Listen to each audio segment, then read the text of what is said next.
स्पर्श तिच्या प्रेमाचा भाग 30. हाय मोहिनी, अगं किती उशीर ग तुला यायला. आणि काय ग, तुला आणि प्रसादला कालच यायला सांगितलं होतं ना मी, मग का आले नाहीत दोघेही. सुनीता नुकत्याच तिच्या घरी आलेल्या मोहिनीला बघून ओरडत होती. सुनीताला हळद लावून गेलेली होती. मोहिनीला हळदीला जायला आणि एक दिवस आधीच जायला जमलं नव्हतं, म्हणून ती दुसऱ्या दिवशी म्हणजेच लग्नाच्या दिवशी दुपारी गेली होती. कारण लग्न संध्याकाळचं होतं.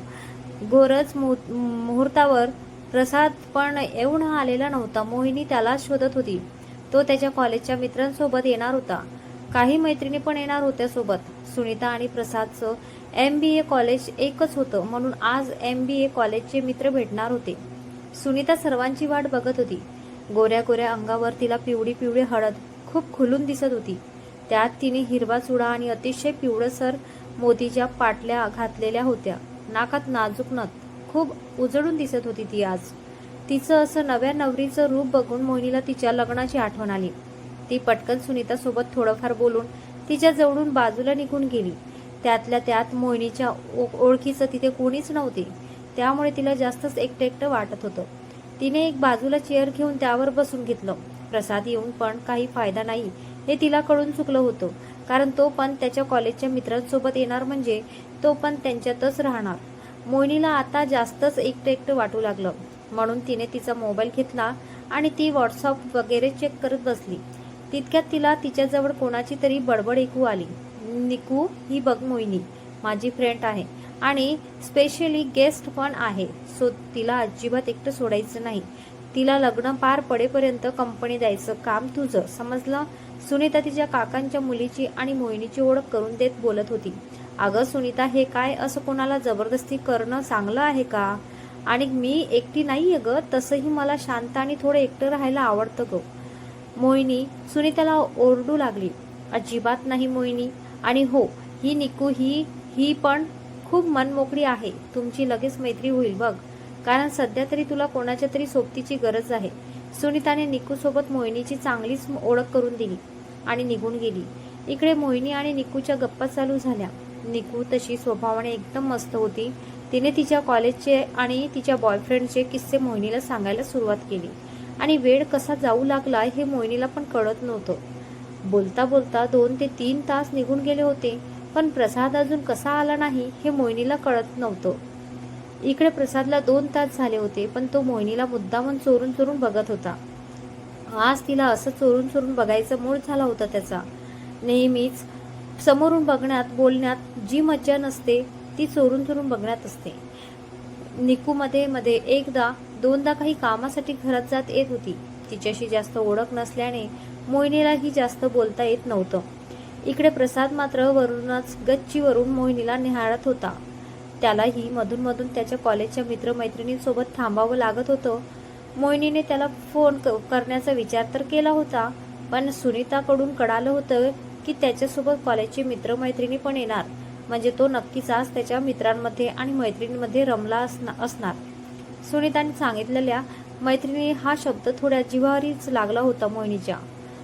एक वेळ मित्रसोबत असते तर काय नाही, पण मैत्रिणीही येणार म्हणजे थोडं मन चरफडातच होतं. जेलसी अजून काय हो. जशी जशी वेळ जात होती तसं तसं मोहिनीचा पारा चढत चालत होता. तिलाही आता कळून चुकलं होतं की इतका वेळ झाला म्हणजे नक्कीच प्रसाद आलेला असणार, पण अजून त्याने तिला एकही कॉल करू नये म्हणजे हे आता अतिच होते. ती अजूनच चिडचिड करत होती. आणि हा मात्र मित्र मैत्रिणींसोबत लग्नाच्या हॉलच्या एका बाजूला आरामात बसला होता. सर्वांच्या गप्पा चालू होत्या. अगं मोहिनी, तू अजून तयार नाही झालीस? चल आपण तयारी करून घेऊ. आणि हो, तू माझ्याच रूममध्ये तुझी तयारी कर. सुनीता मोहिनीला घेऊन जात होती तिच्या मेकअपच्या रूममध्ये. आणि हो अगं, एक सांगायचंच राहिलं, प्रसादचा फोन आलेला मला. तो काहीतरी कामात अडकलाय सर्व मित्रांसोबत. त्याचं कसलं तरी अर्जंट ऑफिस प्रोजेक्टचं काम आलं, म्हणून इथेच हॉलमध्ये सर्वजण एक रूममध्ये वरती काम करताय, म्हणून बिचाऱ्याला खाली यायला पण वेळ नाही मिळाला. सुनीता मोहिनीचं हात धरून घेऊन जात होती. अच्छा, म्हणजे सुनीताला कॉल करायला वेळ आहे, ऑफिसचं काम करायला वेळ आहे, आणि मला साधं येऊन भेटायला आणि 2 शब्द बोलायला याला वेळ नाही. वा रे वा, थांब लग्न लागू दे, मग नाही याला हळद लावण्या इतपत धुतला ना तर काय. मोहिनीची तन सुरू बघून सुनीता गालातल्या गालात खूप हसत होती. मोहिनी आणि सुनीता तिच्या मेकअपच्या रूममध्ये येऊन मेकअप आर्टिस्ट समोर बसल्या. बाकीच्या मुलींची तयारी झाली होती. मोहिनीने असं मेकअप आर्टिस्ट करून तयारी करून घ्यायला नकार दिला होता, कारण प्रसाद तिला का टाळतोय हे तिला कळत नव्हतं. म्हणून तिची कशाचीच इच्छा राहिली नव्हती. त्यातल्या त्यात आज त्याच्यासोबत कॉलेज मैत्रिणी होत्या हे सारखं सारखं मोहिनीच्या जिवारीच लागत होतं. तिचा चेहरा उतरून गेला होता आणि हे सर्व सुनीताला कळत होतं. आतापर्यंत सुनीता मोहिनीची अशी हालत बघून हसत होती, पण आता मोहिनीचं पूर्ण उतरलेला चेहरा बघून तिलाही खूप वाईट वाटलं. तिने मेकअप करता करता थोडा ब्रेक घेऊन प्रसादला मेसेज करून सर्व परिस्थिती सांगितली. त्यालाही तिकडे खूप वाईट वाटलं. त्याने सुनीताला तिच्या मेसेजवर रिप्लाय करून सांगितलं की बस अजून थोडा वेळ, मी थोडा वेळ नंतर बोलतो मोहिनी सोबत, म्हणून त्याने रिप्लाय करून दिला होता. लग्नाची वेळ जवळ येत होती. मोहिनीला सतीशने 1-2दा कॉल करून आठवणीने सांगितलं की लग्न लागल्यावर लगेच त्याला कॉल कर म्हणून, कारण रात्रीचं त्याने कुठल्याही ऑटोने किंवा कॅबने तिला यायला नकार दिला होता. लग्न लागल्यावर तो मोहिनीला घ्यायला येणार होता हे त्याने तिला बजावून सांगितलं होतं. मोहिनीला आधी वाटलं होतं की प्रसाद लग्नाला येणार म्हणजे सतीशला बोलवायची गरजच नाही पडणार, पण प्रसादचं असं वागणं बघून मात्र आता मोहिनीला लग्न लागण्याआधीच तिथून निघून जावं असं वाटत होतं. पण सुनीताने तिला इतक्या प्रेमाने सर्व काही विचारपूस केली म्हणून तिच्यासाठी थांबणं मोहिनीला योग्य वाटलं नाही आणि तिने थोडा वेळ थांबायचा निर्णय घेतला. मोहिनी आणि सुनीता दोघेही मेकअप रूममधून तयार होऊन बाहेर आल्यात. बाहेर आल्याबरोबर निकूने दोघींचा सोबत एक फोटो काढला. दोघीही खूप छान दिसत होत्या आज. सुनीताचं लोभस सौंदर्य मोहिनीला खूप आवडलं. तिने सुनीताला आठवणीने काजळाचं एक टिक्का तिच्या कानामागे लावला. मोहिनीला तिच्या लग्नातल्या रीतिरिवाजाच्या खूप आठवणी येत होत्या, त्यामुळे मधून मधून तिचं मन खूप अस्वस्थ होत होतं. तिला मध्येच अचानक घाबरायला व्हायचं, पण ती स्वतःची समजूत काढून घ्यायची. नसीब तिच्यासोबत मधून मधून निकू असायची म्हणून कमीत कमी लग्नापर्यंतची वेळ तरी पार पडत आली होती. एवढा संध्याकाळचे 7 वाजून गेले होते. नवरदेव नवरी जशी तयार होऊन आले तसं सर्वांची एकच घाई उडाली. लग्नाचा मुहूर्त टळू द्यायचा नव्हता म्हणून सुनीता बाहेर आली. का न आली, तिला लगेच स्टेजकडे बोलवण्यात आले. तिच्यानंतर लगेच नवरदेव पण स्टेजवर पोहोचला. मंगलाष्टके सुरू झाले. आता मात्र मोहिनीची धीर सुटत चालला होता. इतका वेळ होऊन गेला, अजूनही प्रसादने तिला येऊन भेटू नये म्हणजे नक्की असं काय झालं. तिचं विचारचक्र जोरात चालू होतं. बोलता बोलता लग्न लागून गेलं. लग्न अगदी वेळेवरच लागलं. सर्वांची नजर नवरदेव नवरींवर खेळली होती आणि इकडे प्रसादची नजर मोहिनीवर खेळली होती. तिचं आज असं साडीवरचं सौंदर्य बघून त्याचं मन खूप बेभान होत होतं. त्यालाही आता जास्त वाट बघायची नव्हती. त्याने काहीतरी विचार केला आणि तो पटकन मोहिनीकडे येऊ लागला, पण त्याला मध्येच काहीतरी सुचलं आणि तो परत माघारी निघून गेला. त्याच्या मोबाईलमध्ये त्याने काहीतरी टाईप केलं आणि तो सुनीताने तिच्या बंगलोच्या मागे असलेल्या एका छोट्याशा तिच्या आवडीच्या पार्कमध्ये प्रसाद जाऊन शांत बसला. लग्न सुनीताच्या घरापासून बाजूला असलेल्या मोठ्या ग्राउंड जवळ असलेल्या हॉलमध्येच होतं. तसं ही लग्नाची सर्व गर्दी तिकडेच हॉलवर होती. इकडे बंगलोकडे कोणीच नव्हते. मस्त असा रात्रीचा चंद्र, थंड हवा आणि ती थोडीफार हिरवळ आणि बसायला 4 चेअर आणि एक टेबल असं मस्त छोटंसं पार्क बनवलेलं होतं सुनीताने. तिथे सुनीताच्या फॅमिलीशिवाय कोणालाच जायची एंट्री नव्हती. पण आज ती जागा, तो परिसर खास करून प्रसाद आणि मोहिनीसाठी सुनीताने प्रसादच्या हवाले केलेला होता. तिथे लाइटिंग वगैरे लावून छानसे सजावट केली होती. खूप लोभस असं तिथलं वातावरण होतं. निकू, अगं कुठे जातोय आपण? मोहिनीचा हात ओढत घेऊन चाललेल्या निकूला मोहिनीने चालता चालता प्रश्न विचारून वैताग आणला होता. अगं गप ना, किती प्रश्न करतेस? चल तू फक्त माझ्यासोबत. तुला तिथे लग्नात खूप अशांत वाटत होतं ना, म्हणून मग जरा वेळ एखाद्या शांत ठिकाणी जाऊन बसूया, बरं वाटेल तुला. निकू पण मोहिनीला घेऊन जाता जाता बोलत होती. अखेर निकूने मोहिनीला सुनीताच्या त्या पार्कमध्ये आणून सोडलंच. मोहिनीला तिथे येताच खूप बरं वाटलं. खूप शांतता, हिरवळ, रात्रीची गुलाबी थंडी आणि कुठे कुठे लाइटिंगचा थोडा मंद मंद उजेड. मोहिनी तिथे मधोमध असलेल्या एका टेबलच्या चेअरवर जाऊन बसली. समोरचं निकू पण बसली. थँक्स निकू, तू मला इकडे घेऊन आलीस, कारण मला लग्नात इतक्या गर्दीत खूप कसतरी होत होतं ग. कसं असतं ना निकू, काही लोक आपल्या जास्त ओळखीचे नसतातही ते आपल्या कधी कधी मनातलं इतकं जाणून घेतात की जसं काय आपण त्या लोकांना खूप दिवसांपासून ओळखतो आहे. आणि काही लोकांना आपण खूप आधीपासूनच ओळखतो तरी ते आपल्याशी जाणून बुजून अनोळखी सारखे वागतात. शेवटचं वाक्य बोलताना मोहिनीला प्रसादची आठवण आणि राग दोघेही आले. तिने शेवटचं वाक्य जरा रागातच बोललं, नाही ग मोहिनी, काही लोक आपल्याशी कधी कधी मुद्दामून थोडा वेळ अलिप्त राहतात. म्हणजे याचा अर्थ असं नाही की त्या लोकांना आपली काळजी नाही. उलट कधी कधी त्या लोकांना आपल्यासाठी काहीतरी खास करायचं असतं म्हणून ते लोक आपल्याशी थोडा वेळ अलिप्त राहतात. किंवा त्यांचं काहीतरी महत्त्वाचे काम असतात म्हणून. पण काही लोक थोडे दिवस आपल्याला वेळ नाही देऊ शकत. निकूचं बोलणं ऐकून मोहिनीला परत वाईट वाटलं की प्रसादला नक्की आज असं काय काम आलं की त्याने अजूनही मोहिनीला भेटायला येऊ नये.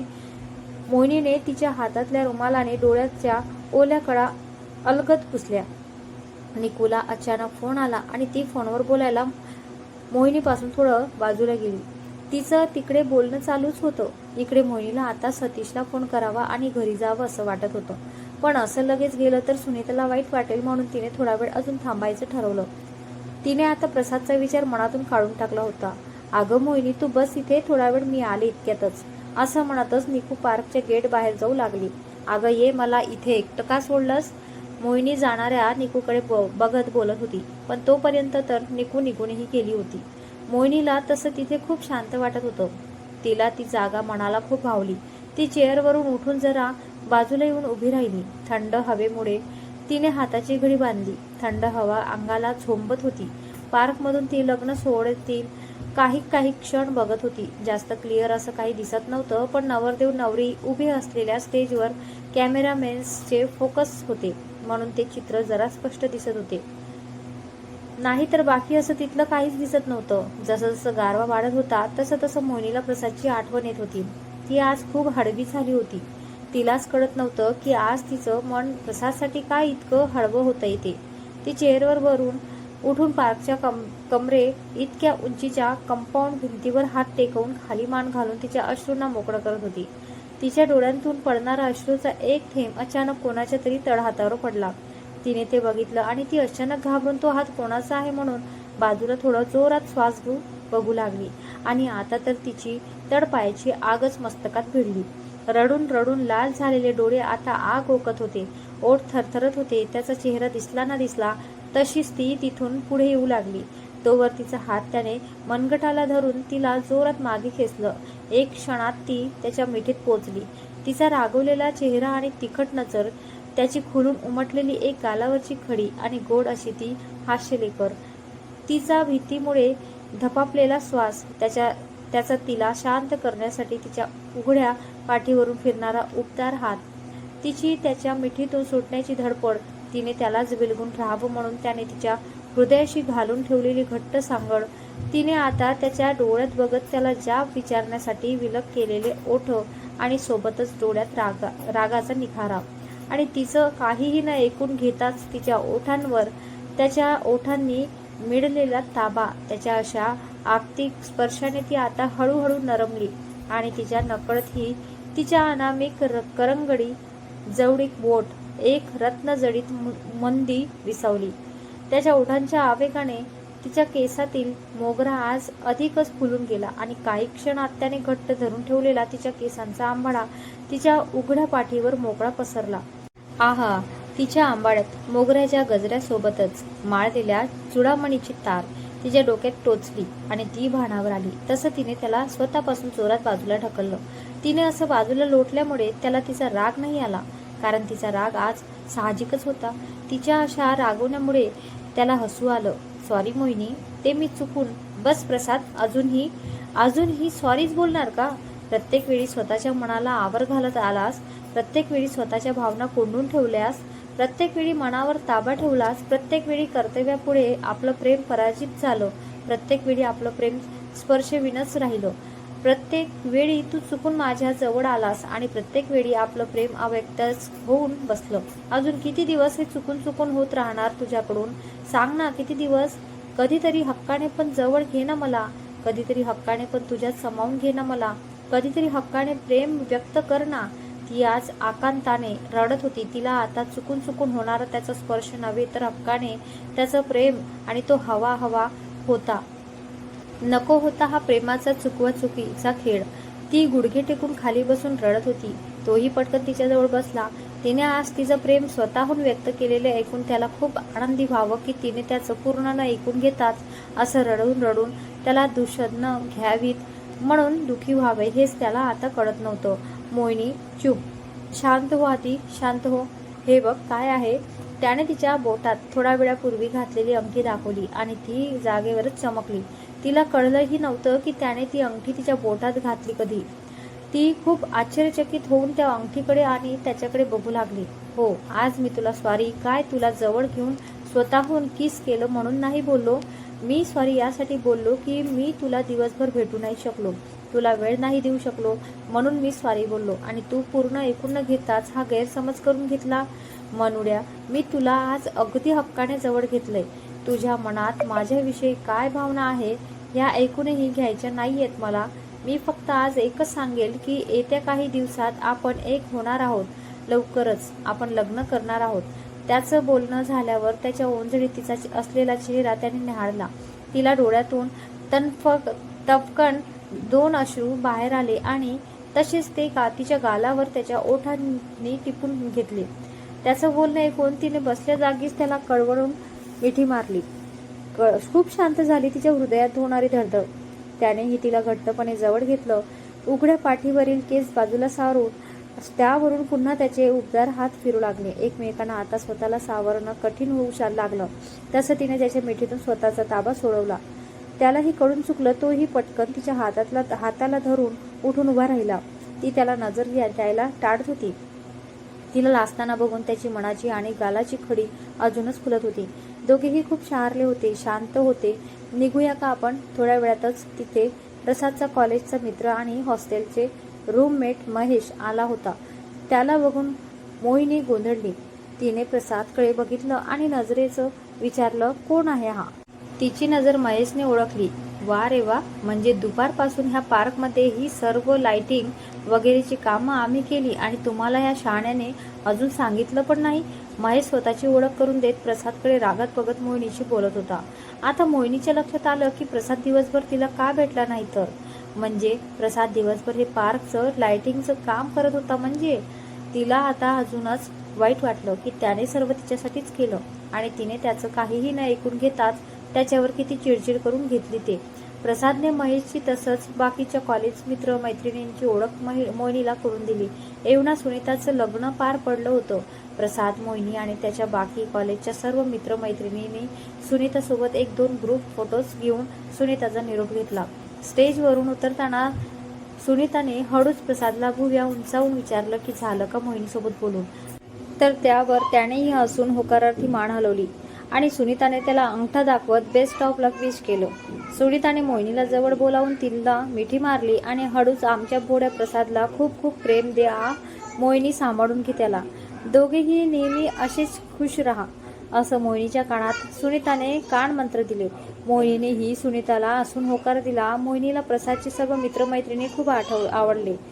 सतीश घ्यायला येणार होता पण मोहिनीने त्याला कॉल करून सांगून टाकले की ती आज प्रसादसोबत येते, तर काळजी करू नको, बाकी मित्रमैत्रिणी पण आहेत सोबत, म्हणून घाबरायचं काहीच कारण नाही. येतो आम्ही थोड्या वेळात. बाकी मित्र असले नसले तरी प्रसाद आहे ना मोहिनीसोबत, मग काय काळजी असणार आहे.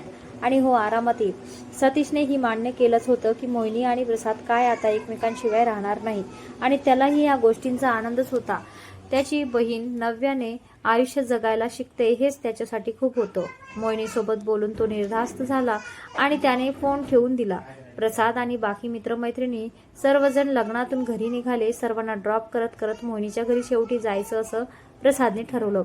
सर्वजण कारमध्ये बसले आणि कार धावू लागली. प्रसाद जवळ पुढे महेश बसला होता. मोहिनी मुद्दामहून प्रसादच्या मैत्रिणीजवळ मागे बसली होती. महेशने कार निघाल्याबरोबर लगेच मोबाईलचं ब्लूटूथ चालू केलं आणि मुद्दामहून प्रसाद आणि मोहिनीसाठी रोमॅन्टिक गाणे लावले. पूर्ण रस्त्यात मोहिनी आणि प्रसाद दोघांना सर्वांनी चिडवून वेळ केलं होतं. मोहिनीला तर असं वाटत होतं की सतीसोबत घरी गेले असते तर बरं झालं असतं. आणि अखेर सर्वजण ज्याच्या त्याच्या घरी पोहोचले. मोहिनीला तिच्या बिल्डिंग खाली ड्रॉप करून प्रसाद पण त्याच्या घरी निघून गेला आणि लवकरच पुढची भेट गावी ठेवूया हेही तो सांगून गेला. तर हाय मित्रांनो, खूप खूप सॉरी, यावेळी भाग खूप लेट झाला आज जास्त काही बोलणार नाही, फक्त आजचा भाग कसा वाटला नक्की कळवा. प्रसाद आणि मोहिनीचं प्रेम एक नवीन वळण घेते. दोघेही खूप खुश आहे. त्यांच्यासाठी मी पण खुश आहे. दोन प्रेम करणाऱ्यांचे सर्व अडथळे दूर होऊन नव्याने प्रेम बहरले की छान वाटतं. तुम्हाला कसं वाटते ते मात्र नक्की कळवा. आणि व्हिडिओला लाईक आणि शेअर करा. चॅनलला सबस्क्राईब करा. भेटूया पुढील भागात. धन्यवाद.